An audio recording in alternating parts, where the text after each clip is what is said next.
There's much that we do not yet know concerning how electroreception functions.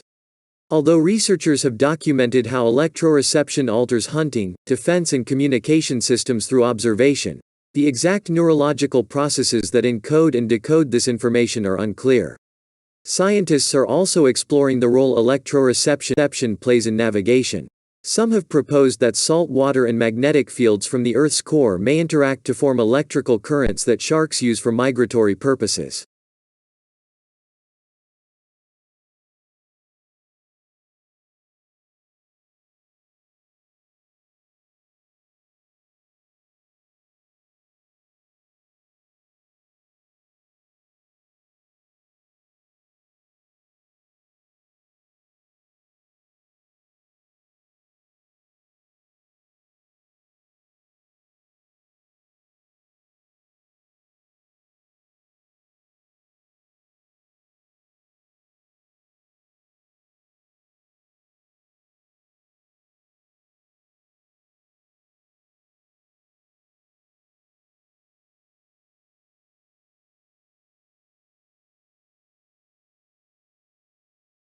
Normally, when humans are attacked, it is purely by accident. Since sharks cannot detect from electroreception whether or not something will satisfy their tastes, they tend to try before they buy, taking 1 or 2 bites and then assessing the results. Our sinewy muscle does not compare well with plumper, softer prey such as seals. Repeat attacks are highly likely once a human is bleeding. However, the force of the electric field is heightened by salt in the blood, which creates the perfect setting for a feeding frenzy. In areas where shark attacks on humans are likely to occur, scientists are exploring ways to create artificial electroreceptors that would disorient the sharks and repel them from swimming beaches.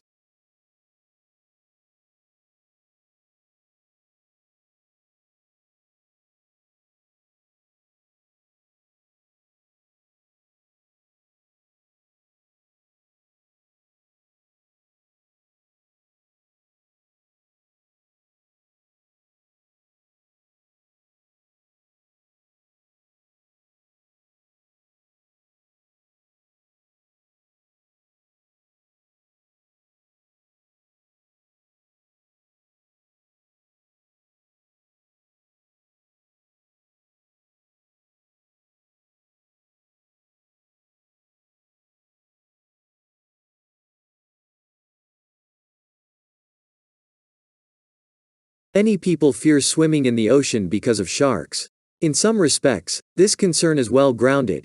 Humans are poorly equipped when it comes to electroreceptive defense mechanisms. Sharks, meanwhile, hunt with extraordinary precision. They initially lock onto their prey through a keen sense of smell. 2/3 of a shark's brain is devoted entirely to its olfactory organs. As the shark reaches proximity to its prey, it tunes into electric signals that ensure a precise strike on its target. This sense is so strong that the shark even attacks blind by letting its eyes recede for protection.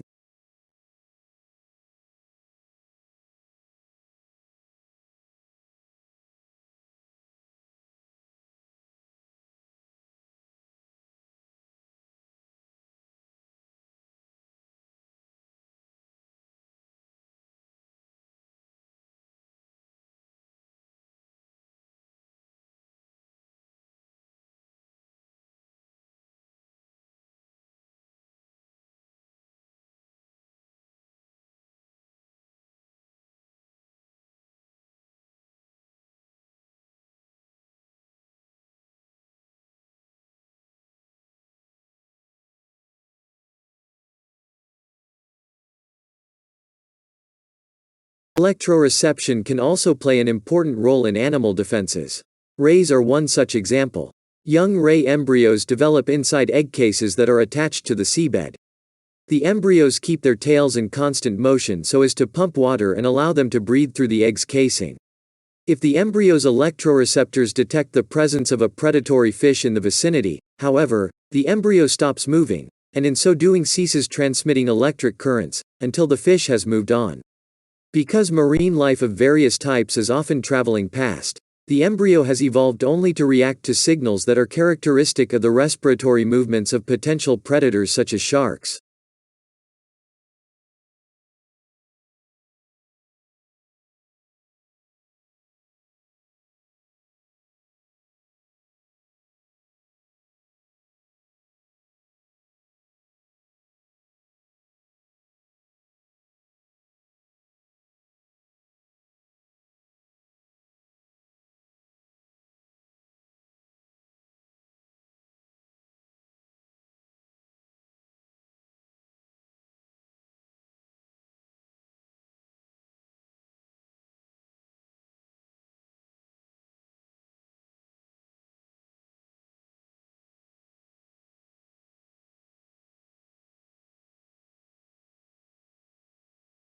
One fascinating use of active electroreception, known as the jamming avoidance response mechanism, has been observed between members of some species known as the weakly electric fish.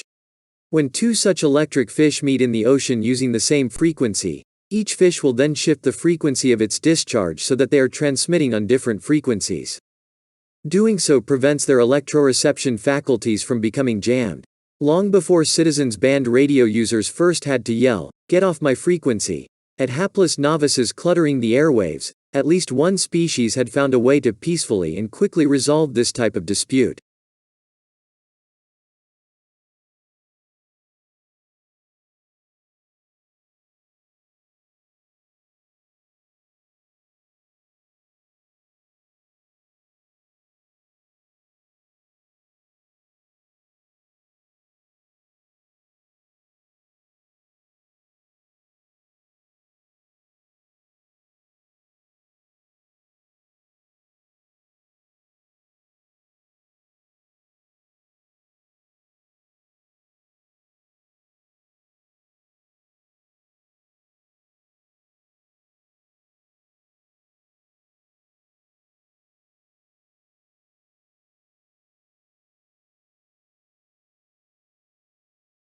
Other creatures can go further still, however. Animals with active electroreception possess bodily organs that generate special electric signals on cue. These can be used for mating signals and territorial displays as well as locating objects in the water. Active electroreceptors can differentiate between the various resistances that their electrical currents encounter. This can help them identify whether another creature is prey, predator, or something that is best left alone. Active electroreception has a range of about 1 body length, usually just enough to give its host time to get out of the way or go in for the kill.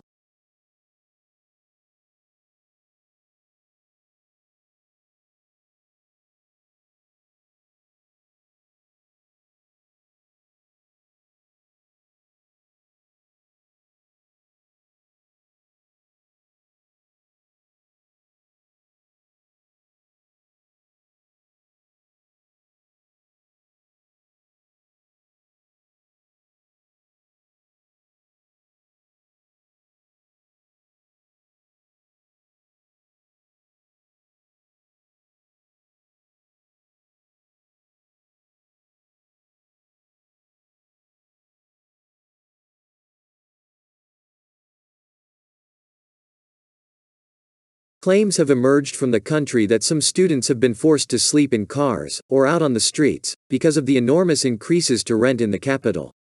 Those who have been lucky enough to find a place to live have had to do so, blind, by paying for accommodation, months in advance. They haven't even seen just so they will have a roof over their head over the coming year. According to the Irish Independent, it's the Google effect which is to blame.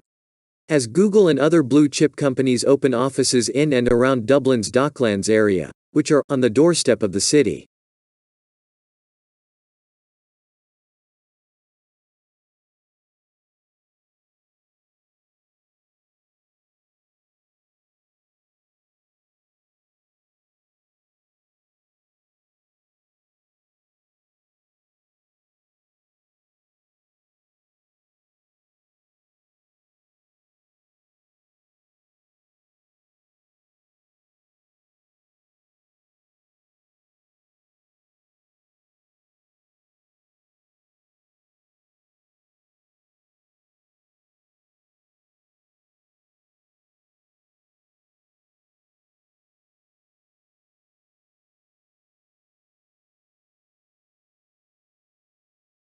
Ireland's Higher Education Authority admitted this was the first time they had seen circumstances so extreme, and the Fianna Fáil party leader, Michael Martin, urged on the government to intervene. He said, "It is very worrying that all of the progress in opening up access to higher education in the last decade, particularly for the working poor, is being derailed because of an entirely foreseeable accommodation crisis."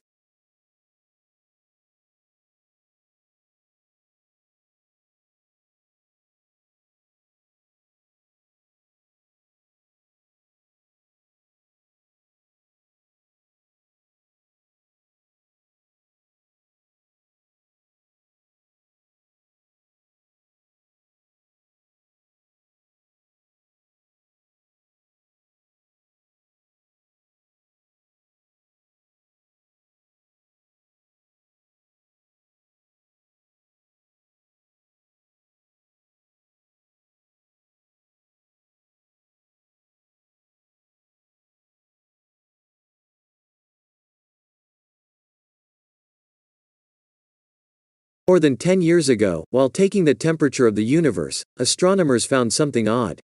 They discovered that a patch of sky, spanning the width of 20 moons, was unusually cold. The astronomers were measuring the thermal radiation that bathes the entire universe, a glowing relic of the Big Bang. To gaze at this cosmic microwave background, or CMB, is to glimpse the primordial universe, a time when it was less than 400,000 years old.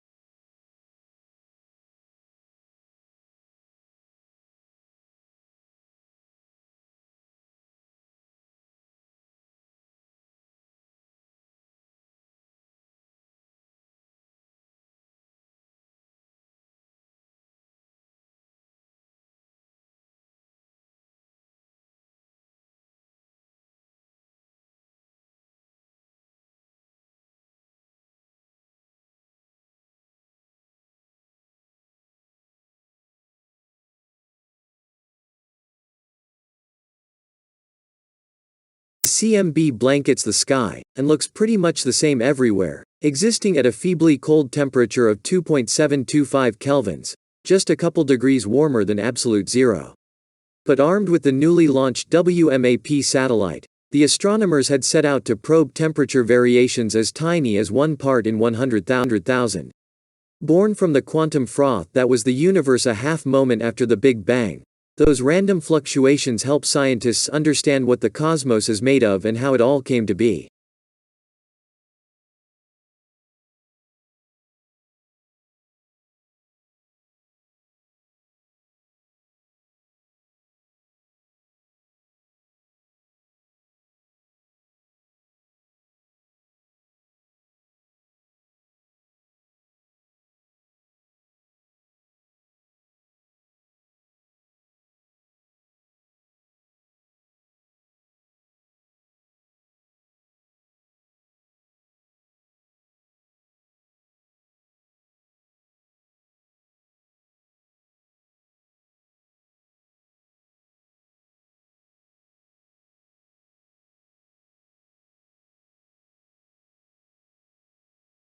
The Earth is the third planet from the Sun, and it is the only planet known to have life on it. The Earth formed around 4.5 billion years ago. It is one of 4 rocky planets on the inside of the solar system. The other 3 are Mercury, Venus, and Mars. The large mass of the Sun makes the Earth move around it, just as the mass of the Earth makes the Moon move around it. The Earth also turns round in space, so different parts face the Sun at different times.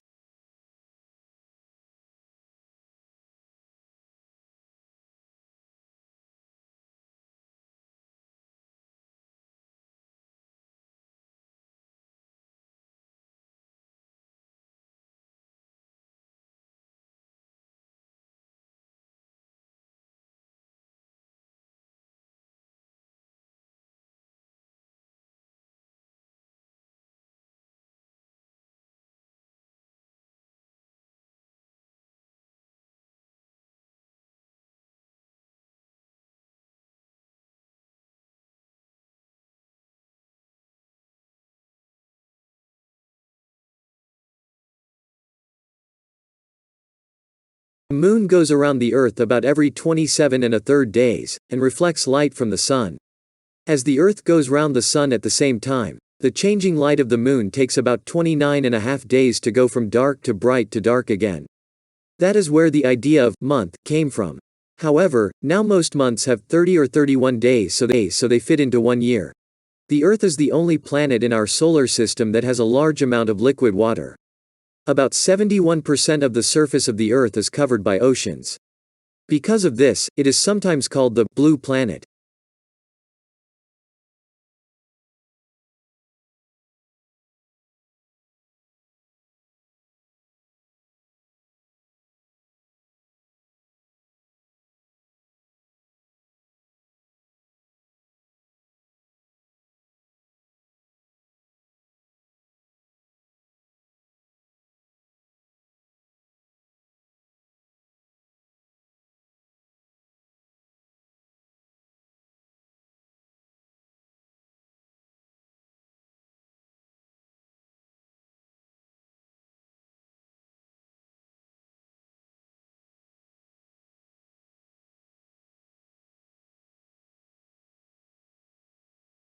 Because of its water, the Earth is home to millions of species of plants and animals.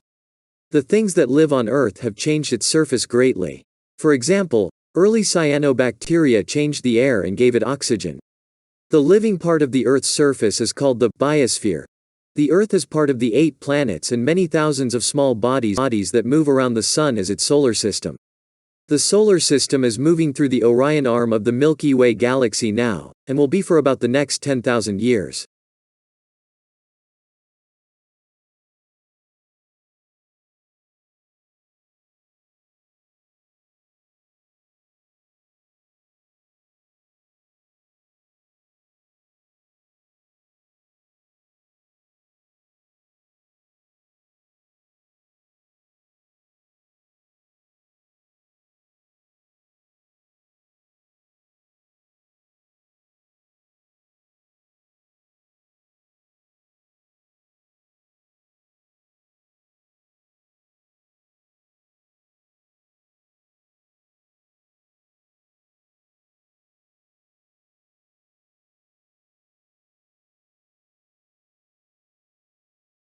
The Moon goes around the Earth at an average distance of 400,000 kilometers, 250,000 miles. It is locked to Earth, so that it always has the same half facing the Earth. The other half is called the dark side of the Moon.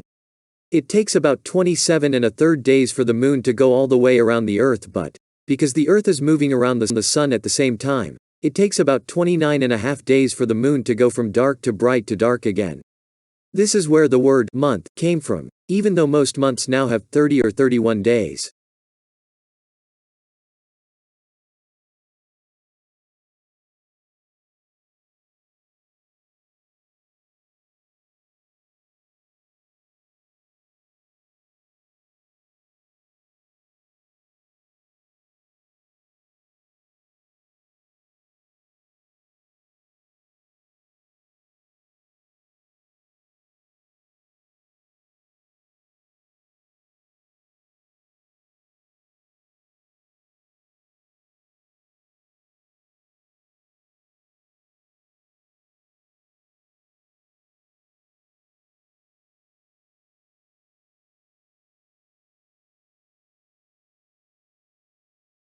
When the keyboard operator is working from a paper file or manuscript, it should be at the same distance from the eyes as the screen.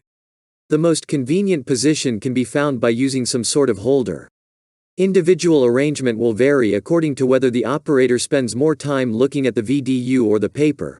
Whichever the eyes are focused on for the majority of time should be put directly in front of the operator.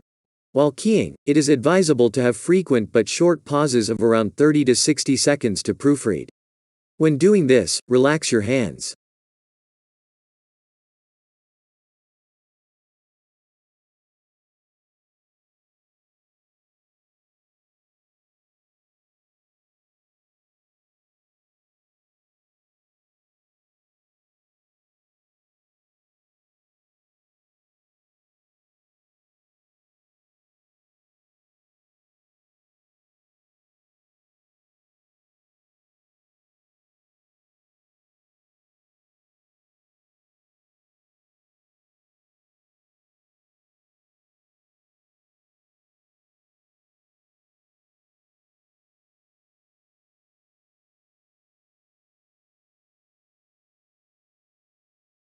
Goodman and others believe thinking hard about problem solving before worrying about restrictions could prevent established companies falling victim to rivals less constrained by tradition. In their book The Misfit Economy, Alexa Clay and Kira Maya Phillips examine how individuals can apply that mindset to become more innovative and entrepreneurial within corporate structures.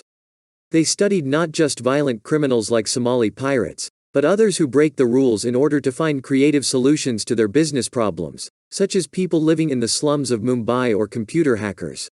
They picked out 5 common traits among this group: the ability to hustle, pivot, provoke, hack and copycat.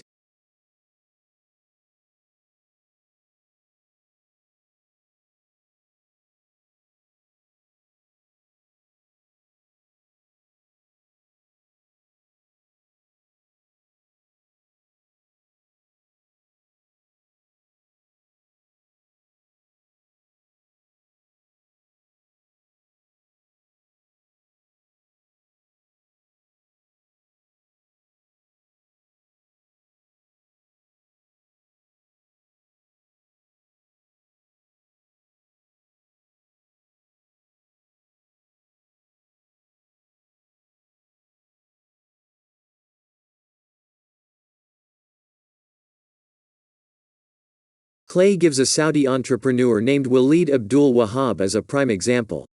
Abdul Wahab worked with Amish farmers to bring camel milk to American consumers even before U.S. regulators approved it. Through perseverance, he eventually found a network of Amish camel milk farmers and started selling the product via social media. Now his company, Desert Farms, sells to giant mainstream retailers like Whole Foods Market.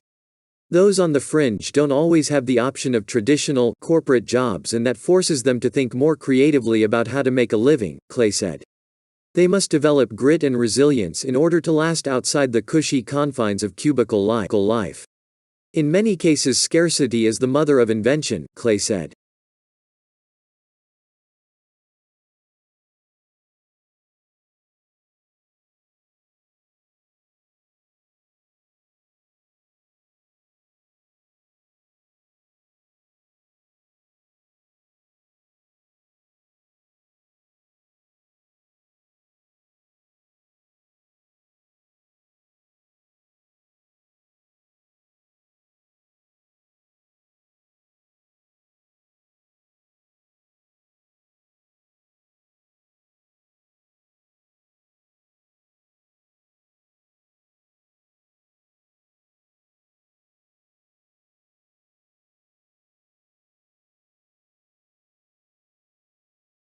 British programming by saying the global success of American TV shows had come about because they were emulating British television.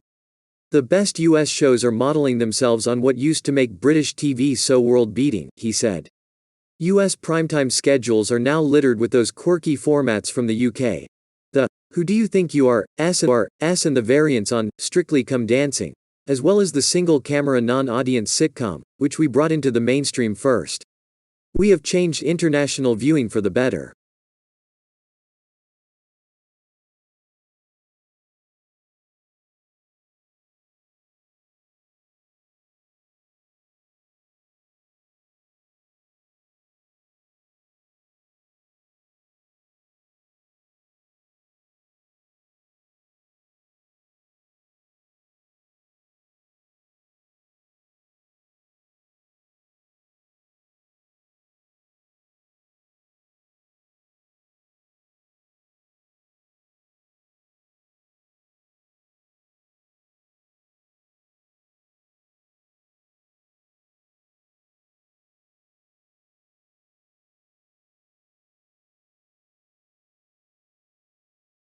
In the media, communications and information industries make up nearly 8% our GDP, larger than the car and oil and gas industries put together. We need to be heard, as those industries are heard. But when I see the panel of experts who've been asked by the Culture Secretary to take a root and branch look at the BBC, I don't see anyone who is a part of that cast and crew list. I see executives, media owners, industry gurus, all talented people, but not a single person who's made a classic and enduring television show.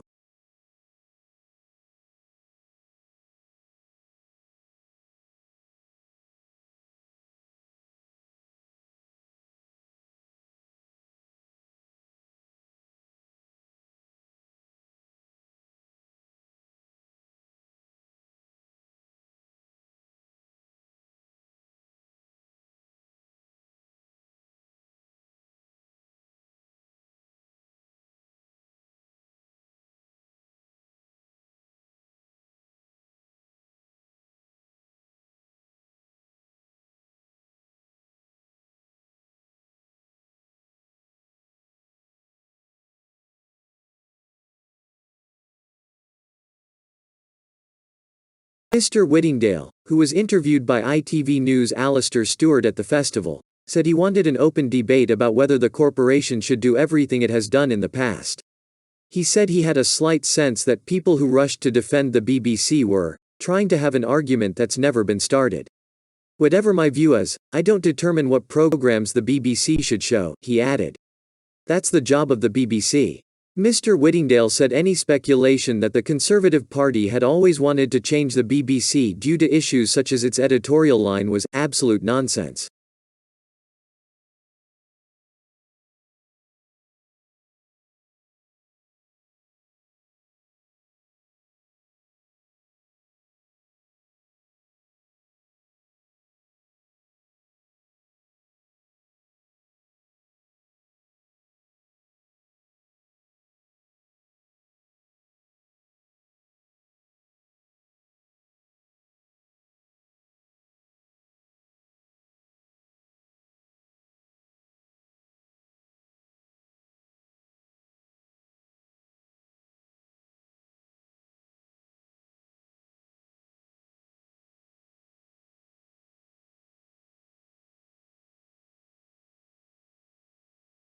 Renewal of the BBC's royal charter approaching, Yanucci also praised the corporation.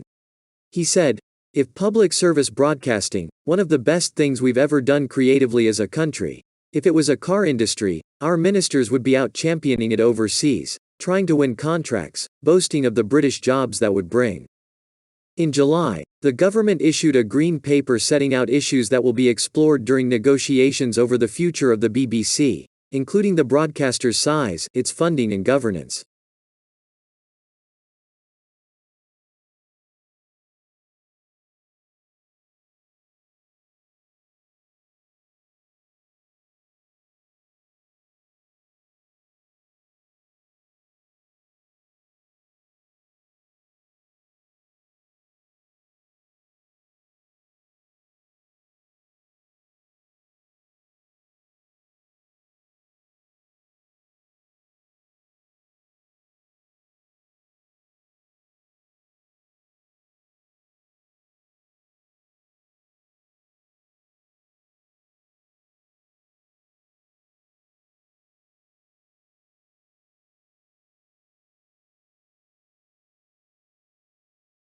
In the media, communications and information industries make up nearly 8% our GDP, larger than the car and oil and gas industries put together. We need to be heard, as those industries are heard. But when I see the panel of experts who've been asked by the Culture Secretary to take a root and branch look at the BBC, I don't see anyone who is a part of that cast and crew list. I see executives, media owners, industry gurus, all talented people, but not a single person who's made a classic and enduring television show.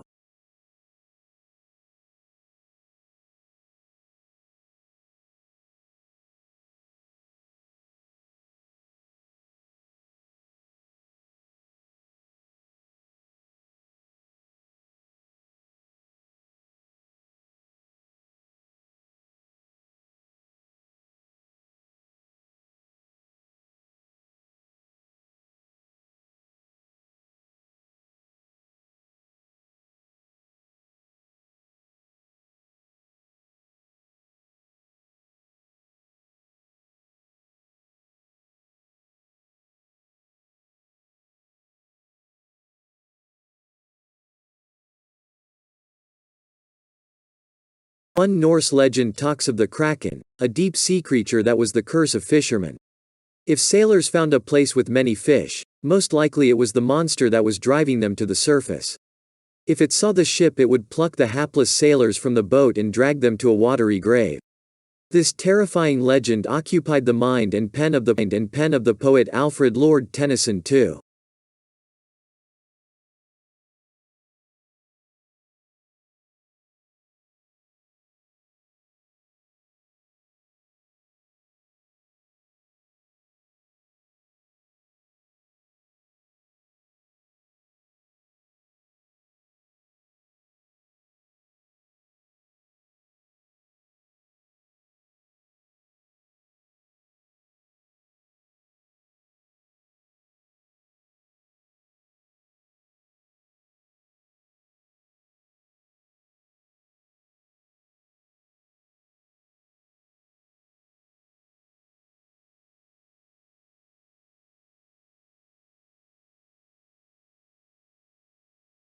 Most likely the Kraken is based on a real creature, the giant squid.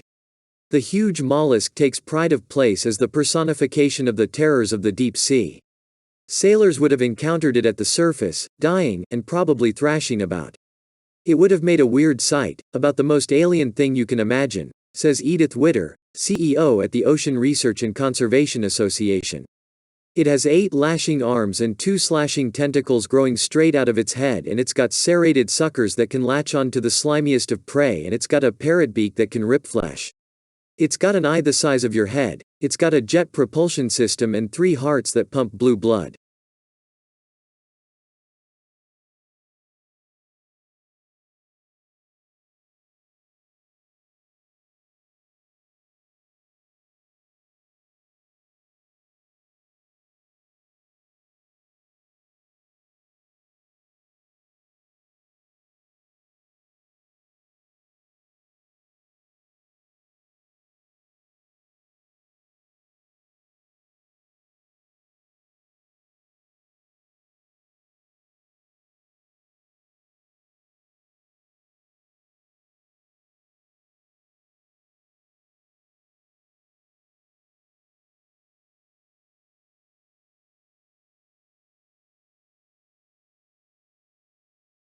The monster needed no embellishment.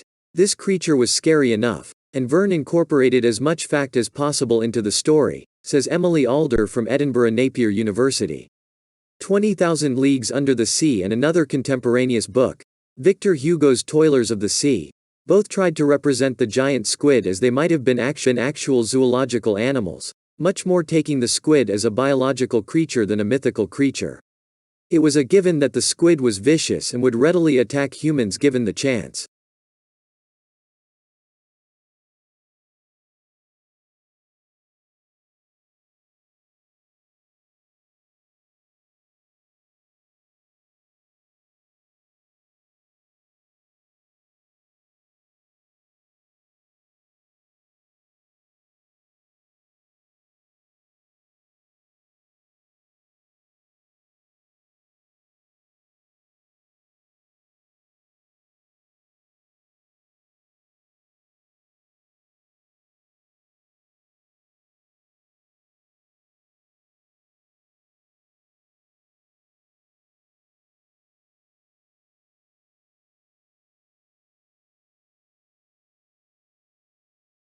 By quietening down the engines and using bioluminescence to attract it, they managed to see this most extraordinary animal in its natural habitat.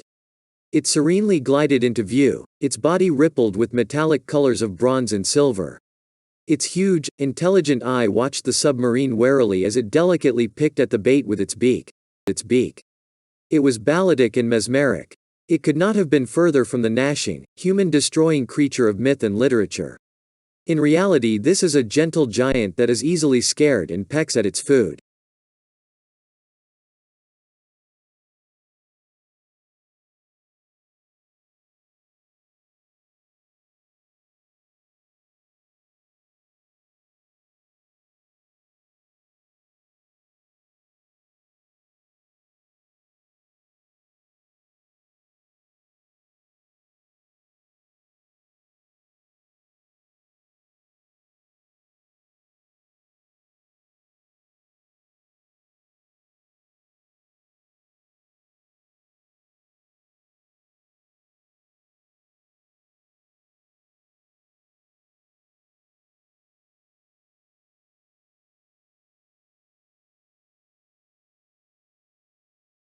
Another giant squid lies peacefully in the Natural History Museum in London, in the Spirit Room, where it is preserved in a huge glass case. In 2004, it was caught in a fishing net off the Falkland Islands and died at the surface. The crew immediately froze its body and it was sent to be preserved in the museum by the curator of mollusks, John Ablett. It is called Archie, an affectionate short version of its Latin name Architeuthis dux. It is the longest preserved specimen of a giant squid in the world.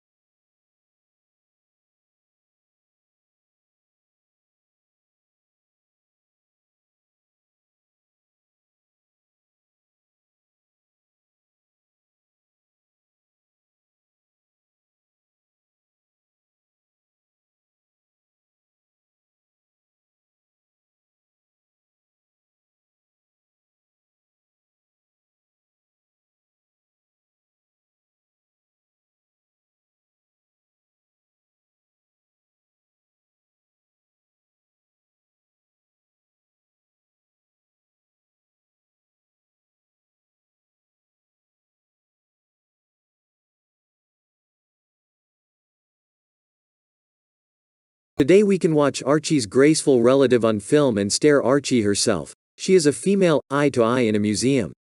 But have we finally slain the monster of the deep? Now we know there is nothing to be afraid of. Can the Kraken finally be laid to rest? Probably not, says Klassen. We humans are afraid of the strangest things. They don't need to be realistic.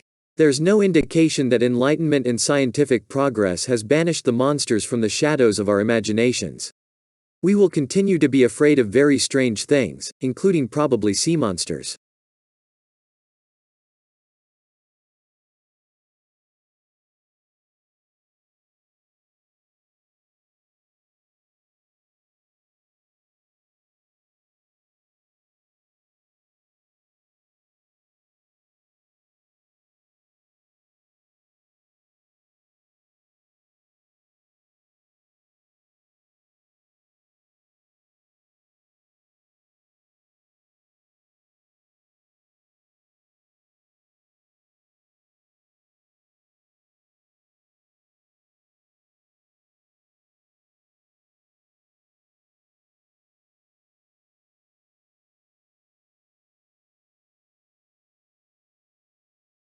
story of the atom bomb starts in the Edwardian age, when scientists such as Ernest Rutherford were grappling with a new way of conceiving the physical world.